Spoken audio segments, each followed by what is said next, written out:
ஒரே நாடு ஒரே தேர்தல் மசோதாக்களை ஆய்வு செய்யும் நாடாளுமன்ற கூட்டுக்குழுவின் பதவிக்காலம் மீண்டும் நீட்டிக்கப்பட்டுள்ளது. நாடு முழுவதும் மக்களவைத் தேர்தலுடன் அனைத்து மாநில யூனியன் பிரதேச சட்டப்பேரவைகளும் ஒரே நேரத்தில் தேர்தல் நடத்தும் விதமாக மத்திய அரசு ஒரே நாடு ஒரே தேர்தல் திட்டத்தை கொண்டுவர முயற்சிக்கிறது.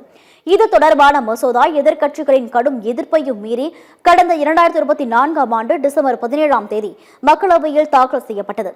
ஆனால் எதிர்க்கட்சிகளின் எதிர்ப்பு காரணமாக இந்த மசோதா நாடாளுமன்ற கூட்டுக்குழுவிற்கு பரிந்துரைக்கப்பட்டது.